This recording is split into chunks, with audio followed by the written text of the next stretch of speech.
धर्मेंद्र प्रधान ने इंटरव्यू दिया है, उसमें उन्होंने कहा है कि यहाँ जो कुछ डफली गैंग बैठा हुआ है और दहशतगर्दों की बी टीम बताया आप लोगों को जो यहाँ पे प्रोटेस्ट कर रहे हैं, चंद मुट्ठी भर बता रहे हैं। मुट्ठी भर तो लोग नहीं हैं, आप आकर देखिए। मैं तो कहूँगी धर्मेंद्र प्रधान जी एक बार आइए यहाँ पर, आप आते क्यों नहीं हैं? मतलब आप इस कदर कायर हैं, इस तरह बुज़दिल हैं कि आप आ भी नहीं सकते। सामना करिए आप हम लोगों का, आइए तो सही, एक बार देखिए तो सही कि मांग किस चीज़ की हो रही है। साफ साफ हमें दिख रहा है कि पॉलिटिक्स क्या करवा रही है बच्चों के लिए। और ये सिर्फ धर्मेंद्र प्रधान का इस्तीफा नहीं है, ये झुकना है हमारे सामने बीजेपी का, इसलिए वो ये कभी नहीं करना चाहती। उनको ये लगता है कि अगर हमने धर्मेंद्र प्रधान का इस्तीफा हो गया तो ये धर्मेंद्र प्रधान का इस्तीफा नहीं होगा, बीजेपी का घुटने टेकने का मतलब होगा कि धर्मेंद्र प्रधान ने इस्तीफा दिया, इसलिए कभी नहीं चाहेंगे कि इस्तीफा हो। पर फिर भी हम यहाँ पर कोशिश कर सकते हैं, प्रोटेस्ट कर सकते हैं, प्यार से मांग कर सकते हैं। हमें अपने भारत को नेपाल बनते नहीं देखना, हमें अपने भारत में वो नहीं देखना कि जैसे वहाँ पर मार पीट कर या आग लगाकर वहाँ पर इस तरीके की हानि पहुँचाकर चीज़ों को अपनी चीज़ों को अपना हक लिया गया है। कह तो रहे कि नेपाल, श्रीलंका और बांग्लादेश जैसी स्थिति पैदा करना चाहते हैं, अराजक हालात पैदा करना चाहते हैं। अराजक ये अराजक लोग हैं। आप ये देखिए, हम अराजक लोग हैं। आप किसी रिपोर्ट, एक लड़की से आप एक क्वेश्चन पूछ रहे हैं कि आप नफरत फैलाने के अलावा क्या करती हैं, आपको वो गाली दे रही है, सुअर बता दे रही है, उसके बाद आपको वो पिल्ला बोल दे रही है, ये सब चीज़ें आपको बोल दे रही है, और आप फिर ये कह रहे हैं, फिर भी आप प्यार से मोहब्बत से उसका आंसर दे रहे हैं। आपने तमीज़ से उसका एकदम से कुछ बोला नहीं उसको। ये इन मीडिया को, उनका संस्कार, इन मीडिया को, मतलब मैं मीडिया की भी बात कर रही हूँ जो यहाँ पर है, ये सबकी ही बात कर रहे हैं कि यहाँ पर चुनिंदा लोग हैं और टुकड़े टुकड़े गैंग है, डफली गैंग है। तो ये बहुत शांत लोग हैं यहाँ पर जितने भी बैठे हैं। हम पढ़ी लिखी फैमिली से हैं, पढ़े लिखे लोग हैं, तमीज़दार लोग हैं। हमारे घरों में नहीं सिखाया गया किसी को गाली बकना, किसी से बदतमीज़ी करना। उसी तरीके से हम यहाँ पर आकर बोलते हैं, अपनी बात रखते हैं, लोगों के लिए काम करते हैं, और हमारा यहाँ पर आने का आपको लगता है कि अगर धर्मेंद्र प्रधान ने मान लीजिए एक पल को इस्तीफा दे देते हैं तो क्या सिस्टम बदल जाएगा, ठीक हो जाएगा? देखिए, धर्मेंद्र प्रधान इस्तीफा दे तो बहुत कुछ बदलाव हो सकते हैं अगर एक शिक्षा मंत्री अच्छा बैठे। पर फिर भी मुझे तो बीजेपी का ही ना। हाँ, फिर भी मैं आपको बोलना चाह रही थी कि बैठेगा तो बीजेपी का ही ना। और बीजेपी में तो रेपिस्ट पलते हैं, बीजेपी में तो मर्डरर्स पलते हैं, बीजेपी में तो वो इंसान जाता है जिसके ऊपर ऑलरेडी बहुत सारे केस होते हैं, और वो वॉशिंग मशीन है एक तरीके की बीजेपी। वहाँ पर जाओ, सारे आपके अपराधी धुल जाने हैं वहाँ, तो सारे अपराधी इनकी टीम में जाकर अपने आप को वॉश कराते हैं। तो वो तो अपराधियों की ही सरकार है एक तरीके से। तो पता है मुझे भी बीजेपी का ही कोई बैठेगा, तो उम्मीद तो उससे भी नहीं होगी। पर फिर भी अपनी तरफ से कोशिश है। अगर आज धर्मेंद्र प्रधान इस्तीफा देता है तो कल को हम कोशिश करेंगे, खासकर मेरी अपनी पर्सनल, मैं चाहूँगी कि ये बीजेपी भी पूरा इस्तीफा दे, हमारे प्रधानमंत्री भी इस्तीफा दे, ये सरकार हट जाए, कोई और सरकार आ जाए। बचेगा अब नरेंद्र मोदी नहीं तो कौन? आप बताओ। हाँ, देश कौन सुरक्षित हाथों में कहते हैं भाई साहब? मोदी हट गया तो देश खत्म। नरेंद्र मोदी नहीं तो बहुत सारे लोग हैं इस देश को चलाने के लिए, बहुत से ऐसे बड़े नेता आए हैं। मोदी जी को भी तो विश्व गुरु बोला जाता है, 56 इंच वाला बोला जाता है, डंकापति बोला जाता है। वो तो देख रहे हैं हम चाइना क्या कर रहा है, वो देख रहे हैं हम कि पाकिस्तान को इन्होंने किस तरह से डराया, किस तरीके से आंखें दिखाई हैं। ये सब कुछ आंखों के सामने है हमारे। कुछ अंधभक्त अंधे बन सकते हैं, बट जो हम लोग हैं वो अंधे नहीं हैं, हम अंधे नहीं बन सकते। चैनल्स दिखा रहे हैं, उनको दिखाने दीजिए। सोशल मीडिया असली ताकत है, उस पर पता चलता है कौन क्या है।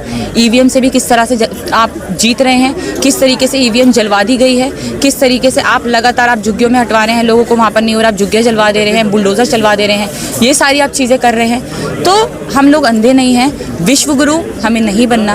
हमारे भारत को वैसा ही आप छोड़कर झोला उठाकर यहाँ से चले जाइए, जैसा हमारा भारत था, जैसी प्यार मोहब्बत थी, जैसा हिंदू मुसलमान यहाँ पर नहीं था, अब जैसा हो गया हिंदू मुसलमान के अंदर जहर पल गया है। हमें नहीं चाहिए जहर। हमारा प्यारा सा अच्छा सा भारत हमें लौटा दीजिए, हमें और कुछ नहीं चाहिए। मतलब 2014 वाला भारत चाहिए आपको? 2014 से पहले वाला भारत हमें चाहिए, 2014 के बाद वाला हमें नहीं चाहिए।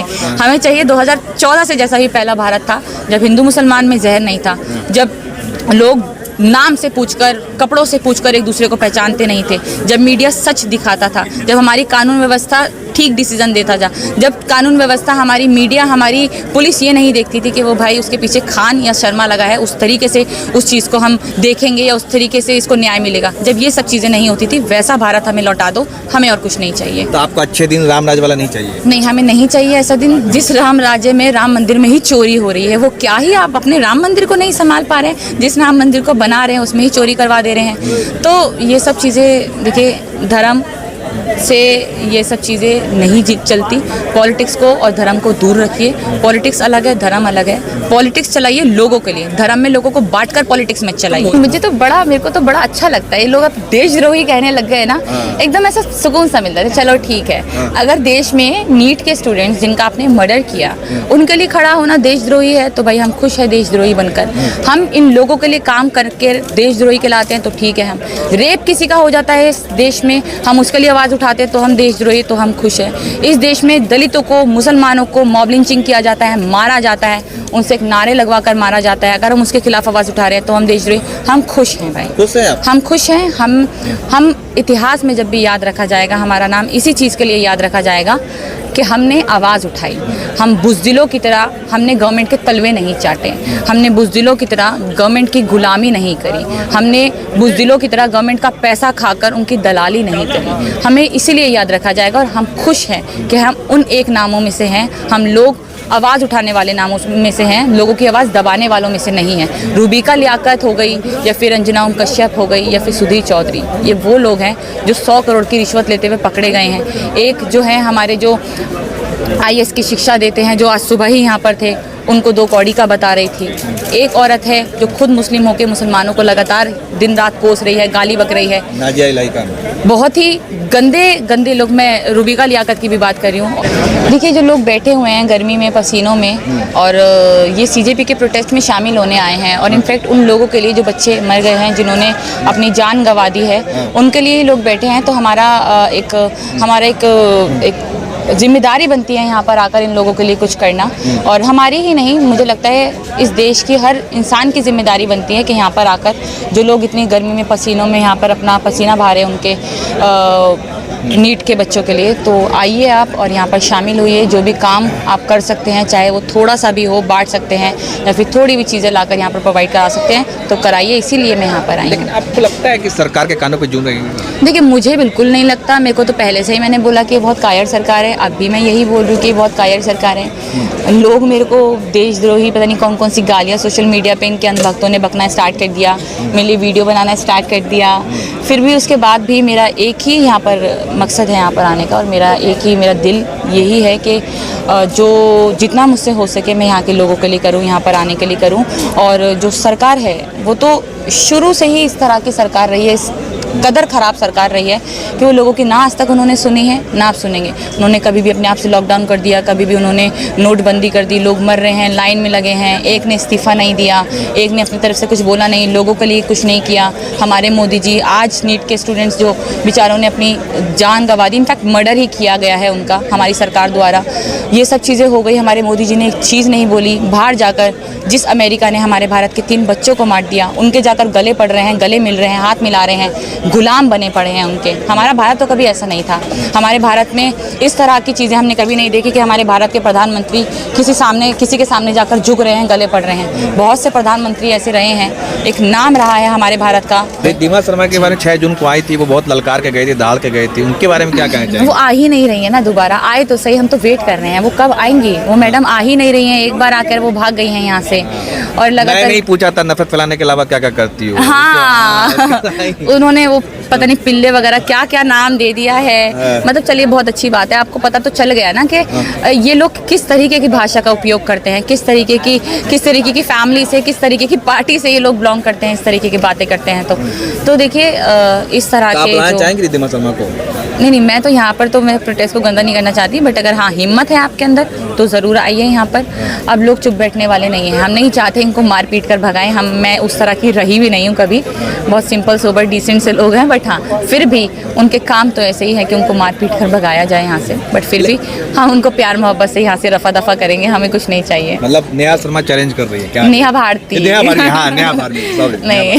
नहीं, मैं कोई, ये मेरा कोई चैलेंज नहीं है। मैं खुश हूँ कि मैं इस प्रोटेस्ट में आई हूँ, इन लोगों के लिए खड़ी हुई हूँ। और ऐसे लोगों से मेरा कोई मतलब ही नहीं है, चाहे वो रिद्धिमा शर्मा हो गई या फिर कोई भी ऐसे अंधभक्त जो आ रहे हैं यहाँ पे प्रोटेस्ट को ख़राब करने के लिए, इन लोगों से मेरा कोई मतलब नहीं है। मैं प्रोटेस्ट के लिए आ रही हूँ, नीट के बच्चों के लिए आ रही हूँ, धर्मेंद्र प्रधान के इस्तीफे के लिए आ रही हूँ, और उसके बाद ही काम करने आ रही हूँ मैं यहाँ पर। चाहे वो लंगर हो गया या कुछ भी सामान प्रोवाइड करवाना हो गया, उसके लिए हम आते हैं। और मुझे लगता है अच्छा सुनिए, धर्मेंद्र जी भी तो कहते हैं सबका साथ सबका विकास, आप भी नेहा भारती हो, तो कहाँ कोई दिक्कत आ रहा है? सब तो बढ़िया चल रहा है। देखिए, बात यह है कि हम लोगों में और जो आज भी आप गांव में जाकर लोगों में देखेंगे बहुत फ़र्क है, बहुत ज़्यादा फ़र्क है। लोग आपको अपने घर में घुसने नहीं देते, आप दलित हैं तो। आपके घर का पानी नहीं पिएंगे, आप दलित हैं तो। आपके कपड़ों से पहचाना जाएगा। अगर आप एक एरिया में आप मुस्लिम हैं तो आपसे डरा जाएगा, आपको बाहर निकाला जाएगा। आपको दलित के नाम पर, आपको शूद्र के नाम पर, आप ये देखिए, कुछ टाइम पहले ही मैं खबर देख रही थी कि एक लड़का था, घोड़ी पे चढ़ गया तो उसको पीट कर जान से मार दिया गया, वो दलित है तो। ठीक है, दलित बच्चों के साथ देखकर, क्योंकि वो दलित है तो बलात्कार हो जाता है। फिर उनको कहते हैं कि भैया ये तो दलित है और हमने रेप कर दिया, तो चलो बहुत बड़ी बात हो गई, ठाकुर या ब्राह्मण ने रेप कर दिया। इस तरीके की बयानबाजी इनके कुछ नेता कर देते हैं। तो ये सब जो चीज़ें चल रही हैं धर्म को, जात को लेकर, और आप ये मत सोचिए कि हमारे साथ नहीं होता, हमारे साथ भी बहुत होता है। अगर हमें सोशल मीडिया पे आज भी कोई नीला कबूतर या भीमटा कह रहा है तो ये कास्टिज्म ही है, इसको कास्टिज्म ही कहते हैं। अगर आज भी मुझे कोई भीमटी बोल रहा है बाबा साहेब का नाम लेने से, टैटू बनवाने से, वो कास्टिज्म ही है। अगर आपको कोई गाली बक रहा है कि भैया तू जाटव है, तू चमार है, तू पैरों की नोक पे है, वो कास्टिज्म ही है। आप कैसे कह रहे हैं कास्टिज्म नहीं है? और यहाँ पर तो फिर भी इतना है, आप गाँव देहात में जाकर देखिए, इतना कास्टिज्म है, इतना कास्टिज्म है कि लोगों को शादी करने का अधिकार नहीं है ढंग से, लोगों को खाना खाने का अधिकार नहीं है ढंग से, लोगों को आज भी इतने गंदे तरीके से ट्रीट किया जाता है, दलितों को शूद्र बोलकर और चमार बोलकर, जाटव बोलकर। तो कास्टिज्म बहुत ज़्यादा है हमारे देश में, ये ख़त्म होना चाहिए। और नेहा भारती क्योंकि बोलती है, क्योंकि मजबूत है, क्योंकि पढ़ी लिखी है, इसलिए उनके साथ ऐसा नहीं, जबकि होता है हमारे साथ भी, इसलिए ऐसा नहीं हो रहा है। बट बहुत ज़्यादा कास्टिज्म है और ये हमेशा रहेगा जब तक बीजेपी रहेगी। अच्छा, एक आखिरी सवाल कि नेहा भारती हमेशा मुसलमानों के पक्ष में बोलती हुई नजर आती है, क्यों? आखिर क्यों ऐसा आपको लगता है? देखिए, ब्राह्मणों के साथ गलत हो रहा होगा ना तो मैं उनके भी पक्ष में बोलूँगी, ठीक है ना? गलत हो गया? और मैं पक्ष में सिर्फ मुसलमानों के साथ नहीं बोलती हूँ, मैं पक्ष में बोलती हूँ जिसके साथ गलत हो रहा है। आज दलित के साथ, मैं तो खुद दलित हूँ, आज दलित के साथ गलत होगा तो मैं दलित के लिए खड़ी हूँ। बट दुर्भाग्य इस देश का ये है कि इस देश में सिर्फ और सिर्फ हिंदू मुसलमान को ही बांट कर देखा जाता है। 2014 के बाद यही तो हो रहा है ना कि आप कपड़े क्या पहने हैं, टोपी पहनी है और दाढ़ी है आपकी, ठीक है, आपका नाम क्या है, नाम पूछेंगे पुलिस वाले। सबसे पहले अगर आपके ऊपर केस हो गया, 2 लड़के जाएंगे, सबसे पहले पूछेंगे तेरा नाम क्या है। अगर उसमें से एक मुसलमान होगा तो उसको धरेंगे पहले कि आजा तू, अब तेरे को बताते हैं, उसको बोलेंगे तू बाहर बैठ। इस तरीके से जब चीज़ें, कानून व्यवस्था हमारी काम करने लगे, इस तरफ से जब मीडिया हमारी एक ही इंसान का नाम, क्योंकि वो मुसलमान है, चाहे उसके पूरा ग्रुप में 7 हिंदू हो, उनका नाम नहीं दिखाते, एक ही मुसलमान का नाम दिखाते हैं। जब कोई मुसलमान एक हिंदू को मार देता है, लगातार उस पर खबर चलती है। बट जब हिंदू ऐसा करते हैं, जब वो नहीं दिखाते, तो ये सब चीज़ें जो हैं, इसलिए हम उनका साथ देते हैं, क्योंकि उनके साथ बुरा हो रहा है। आज एक मुसलमान अपनी आवाज़ उठाने डरता है। जब सीजेपी का प्रोटेस्ट हुआ था, यहाँ पर ये लोग नहीं आ रहे थे। क्यों? क्योंकि उनको लग रहा था हम आएंगे, कुछ बोलेंगे तो हमारे ऊपर FIR हो जाएगी, हमें UAPA लगाकर अंदर। देखिए, आज कन्हैया कुमार बाहर है और उमर खालिद अंदर है, यही फ़र्क है, बस इसी चीज़ का फ़र्क है, इसीलिए हम उनका साथ दे रहे हैं। लेकिन शेक्सपियर ने तो कहा था नाम में क्या रखा है? नाम में ही सब कुछ रखा है, भारत में तो नाम में ही सब कुछ रखा है जनाब। भारत में अगर आप खान अब्दुल्ला या कुछ है तो आपको दिक्कत तो है, अगर आप कुछ और हैं तो आपको दिक्कत नहीं हो सकती। बट अगर आपके नाम के आगे इस तरह का कोई नाम है, आप शर्मा है, पंडित है, तब तो आपको कुछ नहीं होगा। बट अगर आप खान अब्दुल्ला या कुछ भी इस तरीके का सरनेम लेकर या टोपी पहनकर बाहर निकलते हैं तो दिक्कत तो है। बहुत शुक्रिया। Thank you so much, thank you.